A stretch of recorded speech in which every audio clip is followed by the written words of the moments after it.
네, 반갑습니다. 오늘은 또 성경 공부 53일차가 되겠습니다. 네, 어제까지 또 저희가 에스겔서를 또 계속해서 살펴봤죠. 어제는 강릉에서 녹음을 했고, 오늘은 또 집에 와서 새벽에 또 부랴부랴 준비를 하고, 또 마지막 남은 34장부터 마지막 48장까지 또 살펴보도록 하겠습니다. 에스겔서에는 구약 성경 중에 어쩌면 성경 전체 중에서도 가장 어려운 난제로 남고 있는 부분이 있습니다. 네, 40장부터 48장의 내용인데, 난제는 또 난제인 것만큼 수많은 학자들이 연구를 했음에도 불구하고 너무 애매하게 풀리지 않는 부분들이 많다라고 해서 난제로 둔 것입니다. 그래서 그런 부분을 우리가 또 인정하고 억지로 사사로이 풀려고 하지 않고 알 수 없는 부분은 그냥 내려놓고, 그런 부분을 우리가 알지 못하더라도 성경을 통해 우리의 신앙과 우리의 삶의 행위에 대해서는 문제없이 배울 수 있기 때문에 그런 부분은 또 과감히 내려놓을 줄 아는 자세도 필요하겠습니다. 그래서 40장부터 48장의 내용은 별로 할 것도 없어요. 그래서 여러분들도 읽어보시고 제가 몇 군데만 짚어서 그냥 넘어가도록 하겠습니다. 오늘은 34장부터 쭉 해서 마무리를 오늘까지 할 거고요. 다음 주에 또 에스라서 이렇게 넘어가는 시간이 되겠습니다. 그러면 기도하고 시작하도록 하겠습니다. 지난 한 주도 저희들을 눈동자처럼 지켜주신 하나님, 감사와 찬양을 올려드립니다. 우리에게 이 한 주 동안 또 새로운 한 해를 맞이할 수 있는 귀한 시작을 이끌어 주시고, 무엇보다도 하나님 말씀을 올해에도 들을 수 있는 마음으로 단단하게 결단할 수 있도록 인도해 주신 주님께 또한 감사를 드립니다. 주님, 우리가 에스겔서를 살펴볼 때에 하나님의 그 진노하시고 경노하시는 모습들을 보면서 참 어쩌면 오늘날 이 시대를 살아가고 있는 저희들을 향해서도 하나님이 그런 마음이 아닌지를 되돌이켜 보게 됩니다. 주님, 이 성경을 통해서 하나님의 그 심정을 알아가게 하시고, 만약 저희들 때문에 아니면 이 시대의 교회 때문에 주님께서 화가 나셨다면 그 마음을 우리가 충분히 이해하고 회개하고 하나님 마음을 헤아릴 수 있는 귀한 시간 되게 도와주시옵소서. 비록 적은 무리일지라도 주님의 마음을 알기를 원합니다. 이 시간 충분히 하나님의 입장이 되어서 생각해 볼 수 있는 마음을 허락해 주시고, 무엇보다도 성경 말씀이 들릴 수 있는 복된 귀로 허락하여 주시옵소서. 오늘은 에스겔서를 마무리해 보려고 합니다. 끝까지 우리가 알아볼 수 있는 내용은 잘 깨닫게 하시고, 또한 난제로 남아있는 부분이 있다 하면 주님, 그 부분은 과감히 내려놓고 사사로이 풀지 않는 그런 마음으로 겸손하게 인도하여 주시옵소서. 끝까지 함께하여 주시옵길 바라며 살아계신 예수님의 이름으로 기도드립니다. 아멘. 네, 34장이죠. 34장은 목자 심판이 대한 내용이 나옵니다. 거짓 목자를 하나님께서 심판하실 것이다 라는 건데, 또 거짓 목자가 문제가 되고 있죠. 34장 2절에 보면, 인자야, 너는 이스라엘 목자들에게, 즉 종교 지도자들에게 예언하라. 그들 곧 목자들에게 예언하여 이르기를, 주 여호와께서 이같이 말씀하시되, 자기만 먹는 이스라엘 목자들은 화 있을진저 목자들이 양떼를 먹이는 것이 마땅하지 아니하냐. 참 목자들은 자기를 희생하지만 거짓 목자들은 자기만 먹는다는 거예요. 자기 이익만 챙긴다는 거예요. 3절, 너희가 살진 양을 잡아 그 기름을 먹으며 그 털을 입되 양떼는 먹이지 아니하는도다. 목자는 신의 산 언약, 율법, 즉 하나님의 말씀을 양들에게 먹여야 되는데 그렇게 하지 않으면서 자신의 배만 채우고 있다는 거예요. 또한 이 일을 위해서 양을 이용하고 있다는 거예요. 그러니까 양들이 목자에게는 단순히 사유재산에 불과하다는 거예요. 그런 얘기를 하고 있습니다. 4절, 너희가 그 연약한 자를 강하게 아니하며 병든 자를 고치지 아니하며 상한 자를 싸매주지 아니하며 쫓기는 자를 돌아오게 하지 아니하며 잃어버린 자를 찾지 아니하고 다만 포악으로 그것들을 다스렸도다. 5절, 목자가 없으므로 그것들이 흩어지고 흩어져서 모든 들짐승의 밥이 되었도다. 오늘날 교회의 현실과 비슷합니다. 오늘날은 희생하는 바보 같은 목회자를 만나는 것이 상당히 어렵다는 거예요. 아주 이해 계산이 빠르고 자기 배만 채우는 목자들이 늘어가고 있다는 겁니다. 그러므로 이리저리 기웃거리다가 이단에 다 빼앗기고 마는 거죠. 얼마 전에 유튜브를 보고 있는데 정말 유명한 대형교회 목사님이 대놓고 그런 얘기를 하더라고요. 우리 아들이 요 옆에다 개척교회를 했다고. 장로님, 검사님 잘 좀 부탁드린다고. 무슨 얘기예요? 성도들이 너무 많으니까. 장로님, 우리 권사님들, 우리 아들 좀 챙겨달라. 성도 좀 보내달라. 이런 얘기 아닙니까? 정말 이름만 되면 알만한 대한민국에서 정말 내노라 하는 목사님이 그런 얘기를 하더라고요. 그게 어디 개척교회입니까? 그리고 또 어떤 분이 대형교회에서 나와서 개척을 했다 그러더라고. 대형교회에 나와서 개척을 했는데 개척 시작부터 거의 200명? 그게 어디 개척입니까? 그냥 나와서 성도들 자기를 좋아하는 그런 성도들을 데리고 나온 거죠. 17절, 주 여호와께서 이같이 말씀하셨느니라. 나의 양떼 너희여, 내가 양과 양 사이에 숫양과 숫염소 사이에서 심판하노라. 악한 목자도 문제지만 악한 양들도 문제라는 거예요. 목자도 문제가 있지만 교회에서 힘 좀 있다고 하는 양들도 문제라는 거예요. 그러므로 하나님께서는 양과 양 사이에서 심판하시고 숫양과 숫염소 사이에서 심판하시겠다는 거예요. 오늘날 교회 장로들이, 권사들이 교회 목사, 주의 종을 알기를 거의 월급쟁이 취급하듯이 한다니까요. 하나님께서 세웠다고 생각하지 않습니다. 자신이 돈 주고 세운 고용한 노동자처럼 생각하고 있어요. 그래서 그런 악한 염소, 악한 양도 있다는 거예요. 우리는 흔히 양과 염소를 말할 때 양은 믿는 사람, 염소는 믿지 않는 사람으로 생각하는데 양도 믿는 사람이고 염소도 믿는 사람이에요. 예수님께서 비유로 하실 때에도 그렇습니다. 제사 드릴 때 양도 바치지만 염소도 바칠 수 있어요. 34장 18절, 너희가 좋은 꼴을 먹는 것을 작은 일로 여기느냐? 어찌하여 남은 꼴을 발로 밟았느냐? 너희가 맑은 물을 마시는 것은 작은 일로 여기느냐? 어찌하여 남은 물을 발로 더럽혔느냐?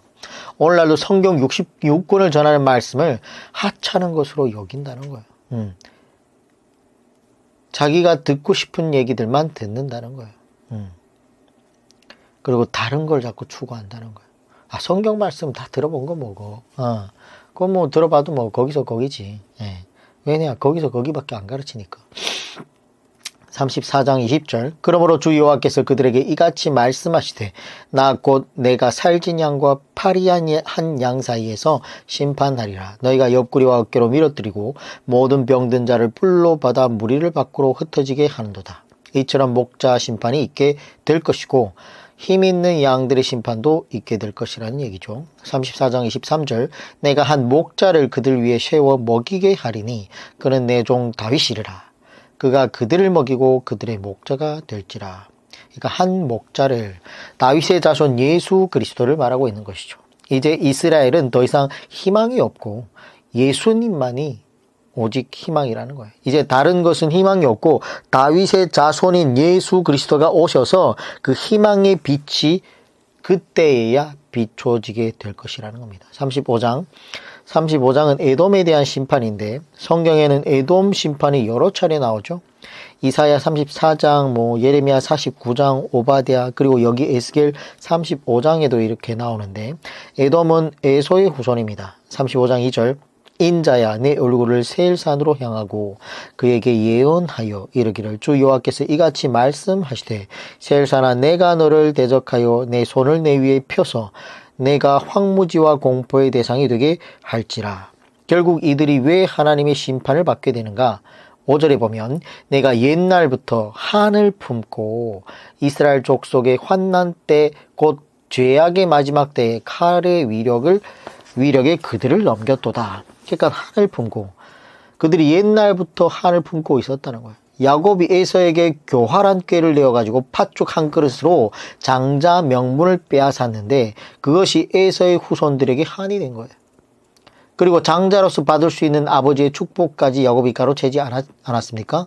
이러한 것들이 에돔 족속에게 한으로 남아 있었다는 거예요. 이게 바로 뭐예요? 죄라는 거예요. 우리도 마음을 잘 다스려가지고 이러한 좋지 않는 마음들을 한을 품고 있고 누구를 미워한다거나 그런 마음을 빨리 정리해버려야 됩니다. 빨리. 35장 11절 그러므로 주 여호와의 말씀이니라 내가 나의 삶을 두고 맹세하노니 내가 그들을 미워하며 노하며 질투한 대로 그러니까 이유가 있죠. 첫째는 한을 품었고 두 번째는 미워했고 세 번째는 노했고 네 번째는 질투한 대로 내가 내게 행하여 너를 심판할 때에 그들이 나를 알게 하리라. 그들을 미워하여 이것도 또 죄라는 거예요. 이스라엘 백성들을 미워한 것이 죄라는 거예요. 그리고 또한 그들에게 노하고 질투한 것도 그들의 죄악 중에 하나라는 겁니다. 35장 12절 내가 이스라엘 산들을 가리켜 말하기를 저 산들이 황폐하였으므로 우리에게 넘겨주어서 삼키게 되었다 하여 다섯 번째가 욕하는 모든 말을 나 여호와가 들은 줄을 내가 알리로다. 에돔 족속들이 이스라엘 백성들을 욕하는 말, 조롱하는 말들을 예사롭게 생각 안 했다는 거예요. 이것들이 다 그들의 죄라는 거예요. 여섯 번째 35장 13절에 나옵니다. 너희가 나를 대적하여 입으로 자랑하며 나를 대적하여 여러 가지 말한 것을 내가 들었노라. 그리고 입으로 자랑했다는 건데 이 모든 것들은 다 순전히 영적인 죄가 아니고 윤리적이고 도덕적인 죄를 지적하면서 에돔 족속이 그러하기 때문에 항무지와 공포의 대상이 될 거라고 지금 여러 성경책을 통해서 에돔 족속의 멸망을 예언하고 있습니다. 36장 가겠습니다. 36장은 이스라엘의 회복에 관한 말씀인데 36장 21절 그러나 이스라엘 족속이 들어간 그 여러 나라에서 더럽힌 내 거룩한 이름을 내가 아꼈노라. 자, 지금도 이 사회에서 하나님의 이름이 더럽힘을 받고 있습니다. 그래서 우리가 하나님의 이름을 귀중하게 생각하고 그 이름이 거룩하게 남을 수 있도록 애를 써야 된다는 거죠. 36장 22절 그러므로 너는 이스라엘 족속에게 이르기를 주 여호와께서 이같이 말씀하시기를 이스라엘 족속아 내가 이렇게 행함은 너희를 위함이 아니오 너희가 들어간 그 여러 나라에서 더럽힌 나의 거룩한 이름을 위함이라. 23절 여러 나라 가운데서 더럽혀진 이름 곧 너희가 그들 가운데서 더럽힌 나의 큰 이름은 내가 거룩하게 할지라.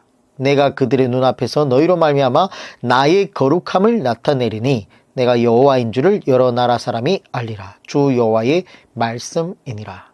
하나님께서는 자기의 이름을 굉장히 신경 쓰는 것을 볼 수 있어요.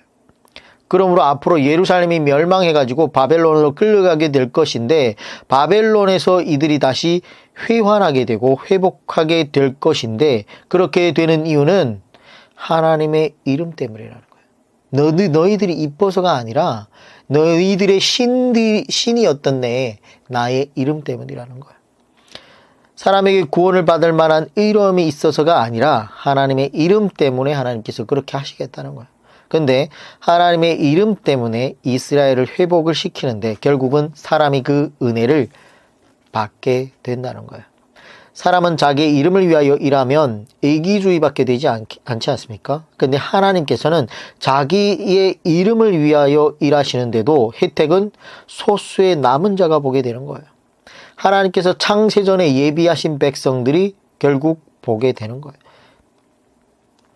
그래서 구원이라는 것, 이 회복이라는 것은 하나님의 이름을 위하여 하시는 것이기에 전적인 하나님의 은혜가 되겠습니다. 이런 관점으로 봐야 된다는 거예요. 37장은 에스골 골짜기의 마른 뼈의 이야기가 나오는데, 이것은 바벨론 포로들 가운데 하나님의 말씀을 들은 소수의 무리들 중에 적용될 수 있는 말씀입니다. 그러므로 37장 말씀도 역시 36장과 같이 이스라엘의 회복을 말하고 있습니다. 37장 1절, 여호와께서 권능으로 내게 임재하시고 그의 영으로, 그러니까 환상 가운데 나를 데리고 가서 골짜기 가운데 두셨는데 거기 뼈가 가득하더라. 2절, 나를 그 뼈 사방으로 지나가게 하시기로 본즉 그 골짜기 지면에 뼈가 심이 많고 아주 말랐더라. 뼈가 심이 많고 아주 말랐더라. 이것은 현재 바벨론에서 포로 생활을 하고 있는 이스라엘 백성들의 모습인 거죠. 이 뼈가 이스라엘의 백성들을 말하고 있는 겁니다. 그가 내게 이르시되 인자야, 이 뼈들이 능히 살 수 있겠느냐 하시기로 내가 대답하여되 주 여호와께 좋아요 주께서 아시나이다.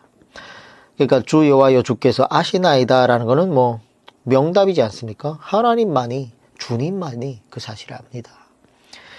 4절, 또 내게 이르시되 너는 이 모든 뼈에게 대언하여 이르기를 너희 마른 뼈들아 여호와의 말씀을 들을지어다. 그러니까 이 마른 뼈들이 결국 이스라엘 백성들이 회복하려면 반드시 뭘 들어야 된다? 하나님의 말씀을 들어야 된다는 거예요. 회복의 시작은 하나님의 말씀을 듣는 것이지 이상한 프로그램이 아닙니다. 37장 5절, 주 여호와께서 이 뼈들에게 이같이 말씀하시기를 내가 생기를 너에게 들어가게 하리니 너희가 살아나리라. 자, 이렇게 하나님의 말씀으로 이스라엘이 회복될 것이라는 것을 환상을 통해서 에스겔에게 보여줬고 예언으로 나오게 되는 거죠. 38장과 39장은 마지막 중동 전쟁에 대한 예언인데, 그리고 이 전쟁은 천년 왕국이 끝날 쯤에 일어날 전쟁으로 보고 있습니다. 계시록 20장 7절 8절 얘기랑도 거의 맞물리는 얘기이기도 한데, 38장 2절에 보면 인자야 너는 마곡 땅에 있는 로스와 메섹과 두발 왕 곧 고게게로도 얼굴을 향하고 그에게 예언하여. 자, 이 마지막 전쟁이 무시무시한 전쟁인데 38장 19절에 보면 내가 질투와 맹렬한 노염으로 말하였거니와 그날에 큰 지진이 이스라엘 땅에 일어나서. 38장 22절, 내가 또 전염병과 피로 그를 심판하여 쏟아지는 폭우와 큰 우박덩이와 불과 유황으로 그와 그 모든 무리와 그와 함께 있는 많은 백성에게 비를 내리듯 하리라. 그러니까 불과 유황으로, 화산 폭발로 인한 화산재와 용암 등이 있게 될 거라는 거죠. 자, 그리고 39장으로 보면 39장 9절, 이스라엘 성읍들에 거주하는 자가 나가서 그들의 무기를 불태워 사르되 큰 방패와 작은 방패와 활과 화살과 몽둥이와 창을 가지고 7해 동안 불태우리라. 7해 동안 불태우리라 라는 것은 곡연합군이 이스라엘을 치러 오게 되는데, 그러므로 이 전쟁은 이스라엘 대 곡연합군의 전쟁인데, 곡연합군이 이 전쟁에서 패배하게 됩니다. 그래서 패배하고 그들이 두고 간 무기 등을 처분하는 데 7년이 걸린다는 거예요. 39장 12절, 이스라엘 족속이 7달 동안에 그들을 매장하여 그 땅을 정결하게 할 것이라. 13절, 그 땅의 모든 백성이 그들을 매장하고 그로 말미암아 이름을 얻으리니 이는 나의 영광이 나타나는 날이라. 주 여호와의 말씀이니라. 자, 그리고 그들의 시체가 얼마나 많았든지 이 연합군의 시체를 처리하는데 7달 동안 걸린다는 얘기인데, 그리고 그 이후에도 처리 전담반이 계속 그 일을 하게 될 것이라는 말씀이 13절에 계속 기록되고 있습니다. 이렇게 마지막 중동전쟁에 대한 이야기가 에스겔서 38장, 39장에 이렇게 기록되어 있는 모습을 볼 수 있습니다. 자, 이제 에스겔서, 구약의 신구약 성경 중에 최대 난제로 보고 있는 40장에서 48장의 내용을 다뤄볼 텐데, 아마 이루어지지 못한 하나님의 꿈이라고 이렇게 신학자들이 보고 있는데, 40장 1절에 보면 우리가 사로잡힌 지 25째 해 성이 함락된 후 14째 해 첫째 달 10째 날에 곧 그날에 여호와의 권능이 내게 임하여 나를 데리고 이스라엘 땅으로 가시되. 자, 그러니까 우리가 사로잡힌 지 25째 해는 BC 597년에 사로잡혔는데 거기에서 25년을 빼면 BC 572년이 되겠죠. 그리고 예루살렘 성이 함락된 해는 BC 586년이므로 여기에 14년을 빼면 역시 572년이 된다는 거예요. 그리고 이때 에스겔의 나이가 대략 50세 정도. 그러니까 그러한 에스겔의 환상 가운데 이스라엘 땅에 대하여 지금 보게 된 것입니다. 40장 3절에 보면 나를 데리시고 거기에 이르시니 모양이 놋같이 빛난 사람 하나가 손에 삼줄과 청량하는 장대를 가지고 문에 서 있더니 놋같이 빛난 사람이라는 걸 보니까 아마도 천사가 아닌가 이렇게 보고 있는데, 그리고 5절 이하를 보면 그가 에스겔에게 새로운 성전의 모형을 보여주게 됩니다. 천사가 자를 가지고 새롭게 세울 예루살렘의 성전의 계획에 관한 것을 에스겔에게 이야기해 준 것이 아닌가. 근데 놀라운 성전입니다. 아주 정확하고 반듯하고 그동안 보지 못했던 정말 그런 아름다운 성전에 대해서 이야기하고 있는데, 신비로운 성전 40장 5절에 보면 내가 본즉 집 바깥 사방으로 담이 있더라. 그 사람의 손에 청량하는 장대를 잡았는데 그 길이가 팔꿈치에서 손가락에 이르고 한 손바닥 너비가 더한 자로 6척이라. 그 담을 청량하니 두께가 한 장대요 높이도 한 장대며 이렇게 나오죠. 그리고 43장 9절에 보면 이제는 그들이 그 음란과 그 왕들의 시체를 내게서 멀리 제거하여 버리려야 할 것이라. 그리하면 내가 그들 가운데에 영원히 살리라. 그러니까 그 음란과 그 왕들의 시체를, 그러니까 온갖 악한 세상의 전통으로 보여진다는 거죠. 그리하면 내가 그들 가운데서 영원히 살리라. 이런 구절만 봐도 그리하면 내가 그들 가운데에 영원히 살리라 라는 걸 보면, 그리한다라는 거는 그리 안 하면 이라는 얘기도 되겠죠. 그러니까 그리하면이라는 단어가 들어가면 조건적인 언약이 된다는 거죠. 하나님께서 이스라엘 백성들 가운데 영원히 살게 하시기 위해서는 반드시 악한 전통을 어떻게 멀리 제거해야 된다는 거예요. 그렇게 할 때에 내가 그들 가운데 영원히 살겠다는 거예요. 그러니까 조건이 있는 거죠. 그래서 하나님의 사랑은 무조건적인 사랑이 아닙니다.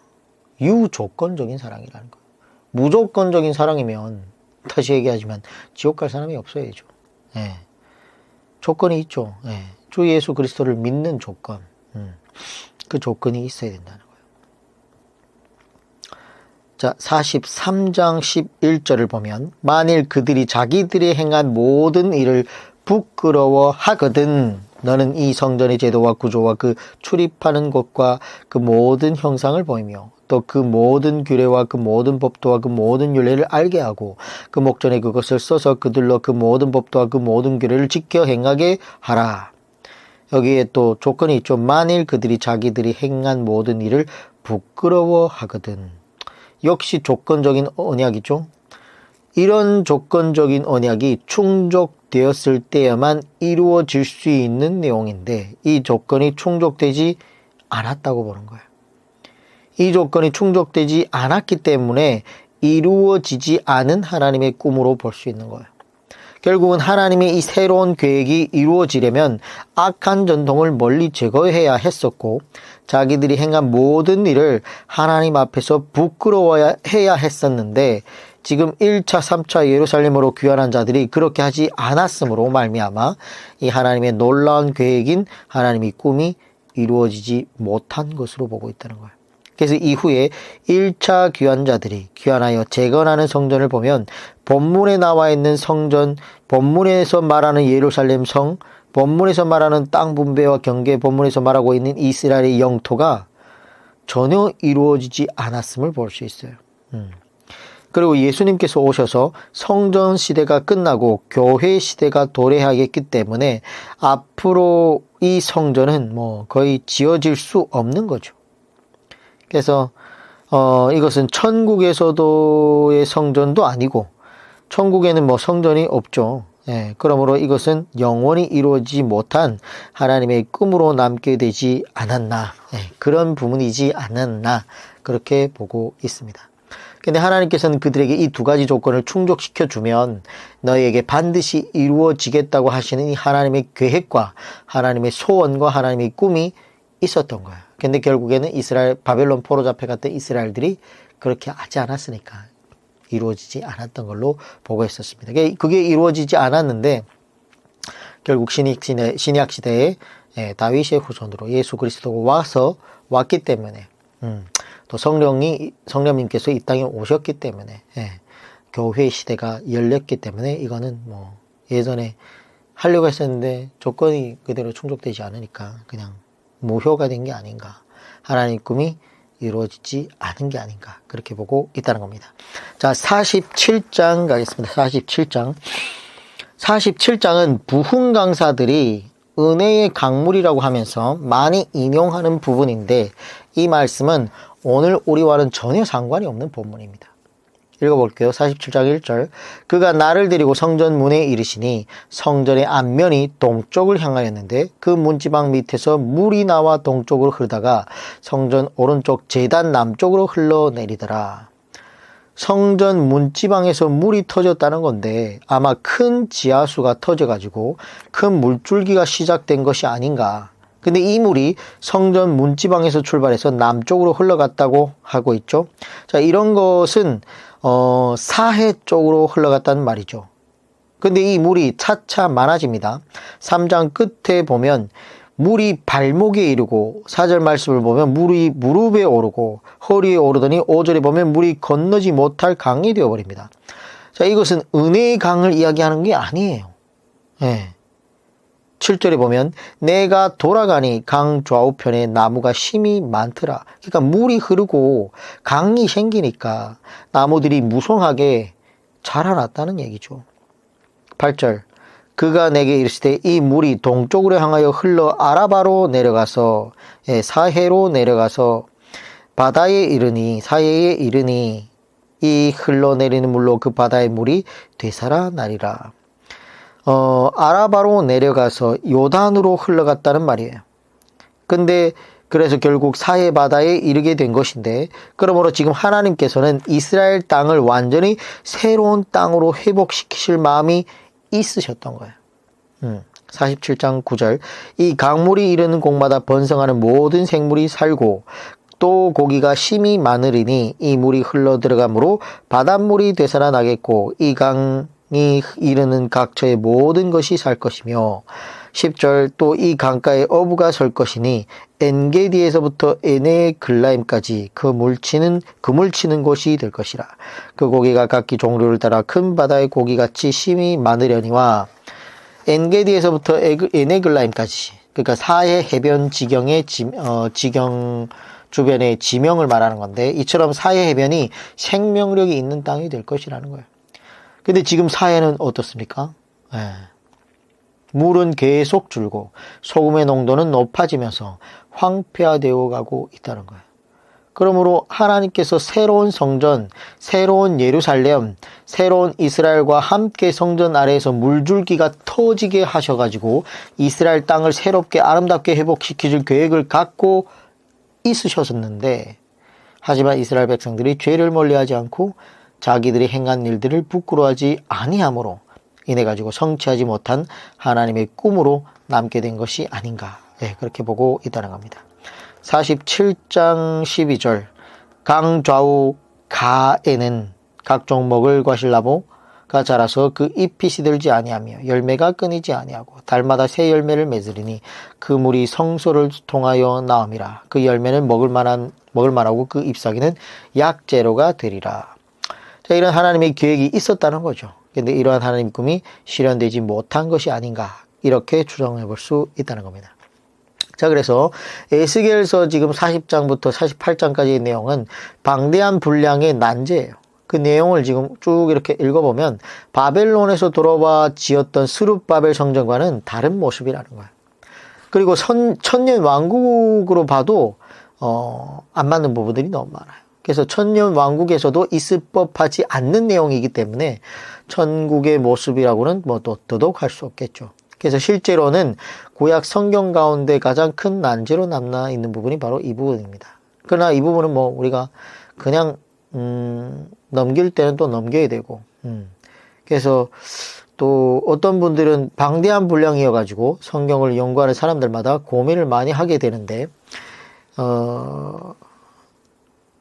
이 아까 우리가 봤던 43장 10절 11절의 말씀을 보면 인자야 너는 이 전을 이스라엘 족속에게 보여서 그들로 자기의 죄악을 부끄러워하게 하고 그 형상을 청량하게 하라. 만일 그들이 자기의 행한 모든 일을 부끄러워하거든. 이런 조건이 있었죠. 그러니까 바벨론의 포로 잡혀갔던 유대인들은 패역하고 마음이 강팍하고 뻔뻔한 사람들이었다는 거야. 전혀 부끄러움을 모르는 사람들이 많았다는 거예요. 그들에게 에스겔이 수년 동안 하나님의 말씀을 전했지만 이제는 뭐 가르칠 만큼 가르치기도 했고, 그래서 미래에 대한 비전을 보여줄 차례였을 수도 있다는 거예요. 그런데 그때 하나님께서 그들에게 그냥 찬란한 미래를 약속한 것이 아니라 뭐예요? 조건을 달아서 만일 그 유대인들이 자신들이 지었던 죄를 부끄러워하거든 이라는 이런 조건이 충족되면 보여줄 수도 있지만 그들이 여전히 패역하고 마음이 강팍한 상태라면 이런 비전은 뭐 결국 이루어질 수 없는 내용이라는 의미가 담겨 있다는 거죠.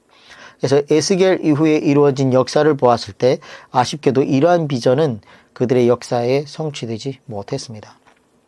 그래서 하나님의 소원이라도 이루어지지 않는 것이 있다 없다? 있다는 거예요. 정말 순진하고 어린 성도들은 때론 하나님은 전능하시기 때문에 마음만 먹으면 무엇이든지 다 이루실 것이라 라고 생각하죠. 그러나 성경 우리가 이렇게 자세히 읽어보면 그렇지 않는 부분들이 너무 많다는 거예요. 하나님의 뜻은 모르는 사람이 그러니까 모든 사람이 구원을 받으며 진리를 아는 지식에 이르기를 원하시죠. 디모데전서 2장 4절에 그런 말이 있지 않습니까? 하나님은 모든 사람이 구원을 받으며 진리를 아는 데 이르기를 원하시느니라.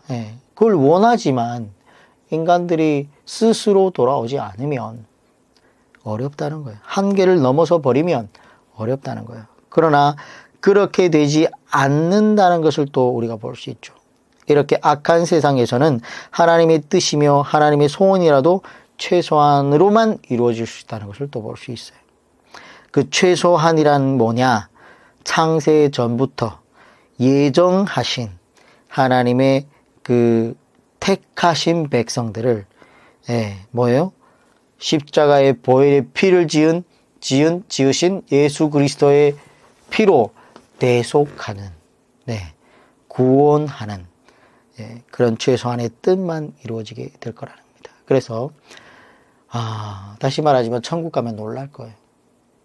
너무 적은 무리가 와가지고 생각보다 그분이 과연 천국을 못 왔단 말인가? 너무 아쉬울 분들도 많고 의외로 또 저분이 왔단 말인가? 이렇게 생각할 수도 있다는 겁니다. 그래서 우리는 정말 천국에서 다 만나야 되지 않겠습니까? 그래서 정말 하나님의 말씀은 제대로 배워서 천국에서 그분이 어찌 안 왔을까 이렇게 안타까움이 없는, 서로 정말 부둥켜 안고 정말 고생 많이 했습니다. 정말 좁은 길로 들어오느라고, 좁은 문으로 들어오느라고 정말 구제하고 헌신하고 선교하면서 하나님의 뜻에 맞게 사느라 세대 정신을 본받지 않느라 참 그간 고생이 많았습니다. 이제 마음껏 누립시다 하면서 천국에서 서로 부둥켜 안고 즐거워하는 그런 그날을 소망해 봅니다. 자, 이렇게 에스겔서는 여기까지 간단하게 정리를 하겠습니다. 에스겔서가 끝났고 또 내일은 토요일이죠. 토요일이고 또 주일날이 있습니다. 그래서 새해 또 첫 주일날 또 주님의 전에 나가서 하나님의 말씀으로 많이 은혜 받으시고, 다음 주 월요일부터 에스라서로 가겠습니다. 그래서 에스겔서 뒤에다 에스라서로 간다. 구약 성경 710페이지라고 적어 놓고 에스라서와 함께 학개, 스가랴, 에스더 이렇게 쭉쭉 살펴보도록 하겠습니다. 수고했습니다. 다음 주에 뵙겠습니다. 감사합니다.